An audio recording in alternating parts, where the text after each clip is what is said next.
함께 읽을 말씀 사사기 10장에서 11장 11절까지, 사도행전 14장, 예레미야 23장, 마가복음 9장 말씀입니다. 자, 오늘 말씀으로 나눌 주제는 주님의 말씀입니다. 우리를 생명으로 인도하는 것은 오직 주의 말씀이죠. 그러므로 우리는 주의 말씀을 들어야 합니다.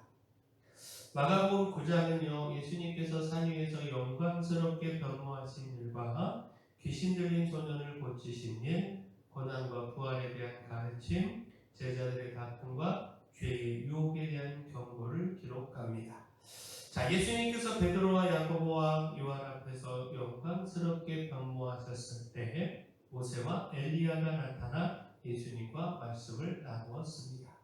자, 제자들은 이 놀라운 광경에 압도되었고 베드로는 그곳에 초막셋을 짓겠다라고 말했습니다. 그때 구름 속에서 하나님의 음성이 들렸는데 마가복음 9장 7절에 이는 내 사랑하는 아들이니 너희는 그의 말을 들으라. 자, 하나님은 제자들이요 신비한 체험 자체에 머무르지 않고 예수님의 말씀을 듣게 하셨습니다. 놀라운 장면과 감동보다 더 중요한 것은 예수님이 하나님의 아들이시며 그분의 말씀에 귀 기울이고 순종해야 한다라는 겁니다. 제자들은 영광스러운 모습만 보고 싶어 했지만 예수님은 곧 고난과 죽음과 부활에 대하여 말씀하셨습니다. 그들에게 필요한 것은 자신이 원하는 장면을 붙드는 것이 아니라 이해하기 어려워도 주님의 말씀을 듣는 것이었습니다. 자, 우리도 특별한 체험과 감정만 구하면서 말씀을 소홀히 할 때가 있습니다. 그러나 믿음은 신비한 경험이 아니라 주님의 말씀을 듣는 데서 자랍니다. 이해되지 않고 부담스러워도 주님의 말씀에 귀 기울이며 그 말씀을 삶의 가장 높은 기준으로 삼아야 합니다. 자, 그러므로 또한 주의 말씀으로 분별해야 합니다. 그 주의 말씀을 듣는 사람은 그 말씀으로 참과 거짓을 분별할 수 있어야 합니다. 예레미야 23장은요, 거짓 선지자들에 대한 하나님의 책망과 심판을 기록합니다. 당시 거짓 선지자들은요, 하나님의 심판을 전한 예레미야와 달리 예루살렘과 성전은 결코 무너지지 않을 것이며 평강이 계속될 것이라고 말했습니다. 자, 그러나 그들의 말은요, 하나님께 받은 말씀이 아니었습니다. 백성의 길을 즐겁게 하고 자신의 인기를 얻기 위해 자기 마음에서 만들어낸 말이었습니다. 자, 하나님은 말씀하셨습니다. 예레미야 23장 16절에 그들이 말한 묵시는 자기 마음으로 말미암은 것이요 여호와의 입에서 나온 것이 아니니라. 또 이렇게 경고하셨는데 32절에 거짓 꿈을 예언하여 이르며 거짓과 헛된 자만으로 내 백성을 미혹하게 하는 자를 내가 치리라. 곧 그들의 말은 듣기에는 좋았지만 백성들을 회개하게 하지 못했고 오히려 심판의 길에 머물게 했습니다. 참된 말씀은 언제나 우리를 편안하게만 하지는 않습니다. 때로는 마음을 찌르는 그 마음을 찌르고 죄를 드러내며 돌이키라고 요구합니다. 그러나 그 말씀이 우리를 생명으로 인도합니다. 반대로 듣기 좋고 달콤해도 죄를 덮고 회개를 막는 일은 아무 유익이 없습니다. 자, 우리는 우리 자신이 듣고 싶은 말만 하나님의 말씀으로 받아들이고 있지는 않은지 우리 자신을 돌아보아야 합니다. 말씀 앞에서 자신을 낮추고요, 참과 거짓을 분별해야 합니다. 마음을 아프게 하더라도 진리의 말씀을 받아들일 때 심판의 길에서 돌이켜 생명의 길에 설 수 있습니다. 그러므로 또한 주의 말씀으로 돌이켜야 합니다. 붙들고 있던 그 헛된 것을 버리고 하나님께 돌이켜야 합니다. 사사기 10장부터 11장 11절까지 말씀은요, 사사 돌라와 야인 그리고 있다가 사사로 세워지는 과정을 기록합니다. 이스라엘 백성은 다시 하나님을 버리고 이방신을 섬겼습니다.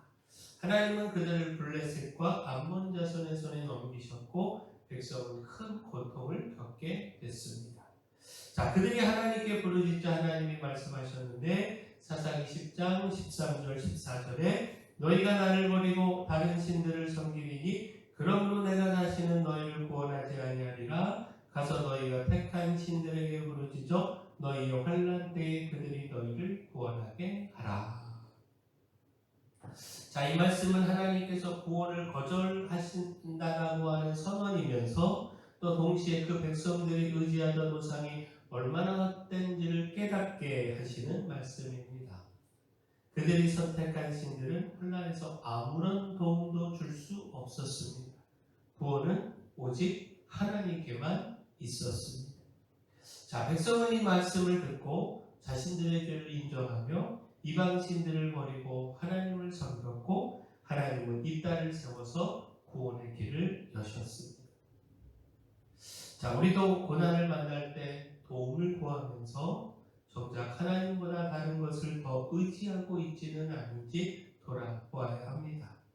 돈과 또 사랑과 자기 능력을 붙들면서 하나님의 구원만 기대해서는 안 됩니다. 말씀을 통해 잘못된 길을 깨달았다면 붙들고 있던 우상을 버리고 하나님께 돌이켜야 합니다. 자, 마지막 주의 말씀으로 돌아오게 해야 합니다. 자, 말씀으로 돌이킨 사람은 그 말씀을 전하여 다른 영혼도 하나님께 돌아오게 해야 합니다. 사도행전 14장은요, 바울과 바나바가 이고니온과 루스드라와 더베에서 복음을 전한 일을 기록합니다. 그들은 유대인들의 반대와 핍박을 받으면서도 말씀을 전하는 일을 멈추지 않았습니다. 특별히 루스드라에서 바울은 나면서부터 걷지 못하던 사람을 고쳐 일으켰습니다. 자, 이 기적을 본 사람들은요, 바나바와 바울을 신들이 사람의 모습으로 내려온 것이라 생각을 했습니다. 그들에게 제사를 드리려고까지 했습니다.